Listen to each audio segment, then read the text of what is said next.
Hi ladies! Today I'm going to teach you all about the basics of using a power drill. It happens to be a cordless one. You can use one with a cord. Doesn't matter. The parts are pretty much the same. And before you use any kind of power tools, use some safety glasses. They have safety glasses that are impact resistant that fit more like regular glasses, but I wear glasses, so those don't fit.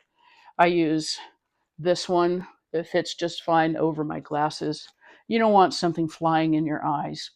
Other thing, if you have long hair, pull it back. You don't want some hair that's hanging down here and getting caught up in that. So if you've never used an electric power drill before, there's really just 5 basic parts that you need to know about. They're really easy, and if you remember these things, you're going to get by just fine. So the first piece, number 1, is called the chuck. That's this piece that goes around.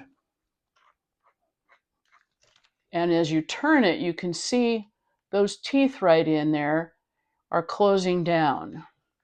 If you turn it the other way, they're opening. That is how you tighten down a bit to go in there. As you see, in there nice and tight now. Just tighten until you hear it click like that, and it's in. Number 2 is the trigger. The trigger is pretty simple, just on and off. This happens to be a variable speed trigger. That means if you squeeze it just a little bit, the drill goes slowly. If you squeeze it a lot, it goes fast. That's good if you need to do something a little more delicate. It's easier if you can go kind of slow like that. Gives you a little more control. You won't over drill your screw right into the wood and all the way back through. So that's your trigger. Number 3 is this button right here. Pushes in that way or pushes in this way. That controls the rotation of the bit. If you push this trigger in from the right, the drill is going to move clockwise. If you push it the other way from the left, it's going to move counterclockwise. So there's 2 more things on an electric drill that confuse some people.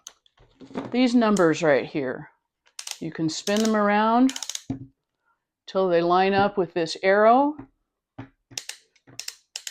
They go from 2, this one happens to go all the way up to 22.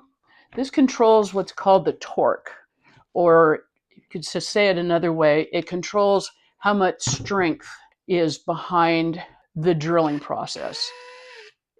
Not so much the speed, but how much strength is behind that drill.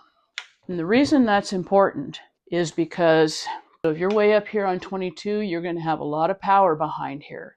But the thing you have to be careful of, so if I have this all the way up on the highest setting and I'm screwing into some fairly soft wood, which this is, you can end up overdoing it like this.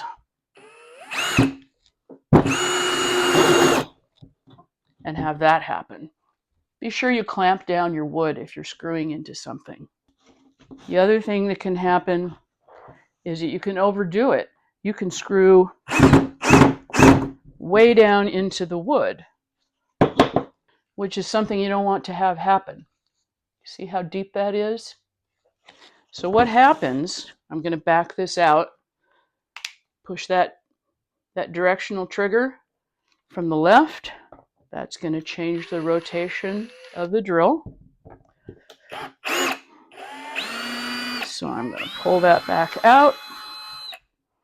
Now, if I wanted to do this a little bit more carefully, say this was something really delicate and I didn't want to end up with a big chunky hole in there. I wanted the bit to just sit pretty much even with the surface of that wood. What happens if you turn this down, I'm going to turn it all the way down to 2 just to give you an example. When it hits this torque limit, this strength limit of 2, it's going to stop. It's going to make kind of a clacking noise, and that's normal, but it's not going to keep spinning. So that way you can control how much torque and how much strength you're putting into this screw. So for example,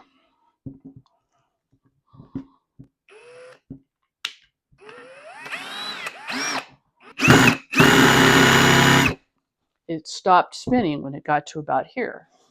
So that screw got to about there, and it was so tight in here that this low setting of the torque or the strength of the drill wasn't strong enough to drill it any further. So I'm going to turn it up a little bit, see what happens. This is about a 12. And this is where the variable speed comes in handy. You can drill just a little bit in little bursts like that. So now you've got that screw bit just below the surface of the wood. Now the next thing, number 5, is this setting right here. What is this for? It says either 1 or it says 2. Might be a little hard to read, but that's 2, that's 1. This controls the speed. So if you're drilling into some wood, you need some speed. So that means it's better to have it on setting 2. If you're screwing a screw into something, some kind of a fastener, you want that setting on number 1. It's not going to go as fast. You can still adjust the power by using your torque settings, but you're not going to go so fast that you accidentally end up stripping this screw. It's a little bit the same thing as the variable speed, but not all drills have this variable speed. And it's a little easier to control if you just switch from either 1 for screwing a fastener or 2 for drilling a hole. So those are really the 5 things you need to know about a power drill. These drills come in different types. This one happens to be a Ryobi.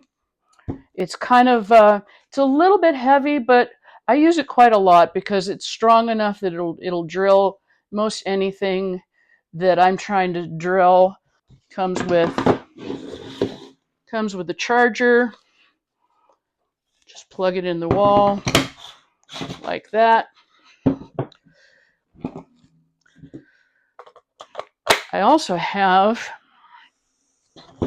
this really old Ryobi. Obviously, it's old because they don't make them in this bluish gray color anymore, and mine is pretty beat up. But still works. Thing about this, you've got a lot more power and you can drill into heavier things. You still have your torque adjustments, you still have your chuck, you still have your directional trigger there. You still have your speed settings, 2 for drilling into holes, 1 for drilling in fasteners, but it's really heavy. I've had it forever and I don't really even use it that much anymore because it's really heavy and I'm old. So, but as you can see, they hold up a long time. They make smaller drills like this. This is a little small Harbor Freight one. You just charge it by plugging it into the wall. It comes with a little cord that plugs right there. It doesn't have a chuck that screws down on the drills. It has kind of this hex shape here that fits driver bits like that. You just slip them in there. Or they also make drill bits that have that same kind of hex shape on there, so you don't have to fool with the chuck. But thing about these, they're not really strong. They're great for little things like maybe you're screwing a drawer pull back into a drawer. You just need a little bit of power to screw those little screws back in. They're really handy for that. They're small, so they'll get into nice small spaces, but they're not super strong. This one actually has a little light on the end, which I've never used. Still has the same kind of directional control. Changes the direction. And then I've also got this one. So I've been finding myself using this a lot. Small, pretty strong, not very heavy. I'm getting so I don't really like using tools that are super heavy. It's a pretty color. It's pink. So, which this one came with this set that was really reasonably priced, and it works really well. You got all kinds of screwdrivers and needle nose pliers and crescent wrenches and some small sockets, some drill bits, just about everything that you would need to have just around the house for doing little projects. I think it was like $59 on Amazon. I'll put a link to it in the bottom. It's not heavy, but it's pretty strong. Shows you on the back how much power you have left. This one's almost completely charged up.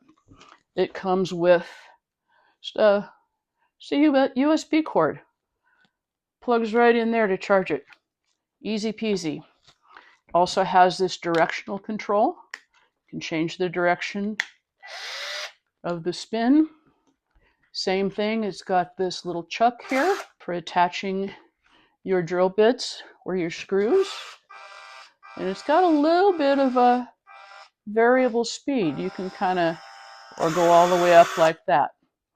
I like this one a lot because it's not super heavy. It's real handy. I can stick it back in its case or have it in a drawer.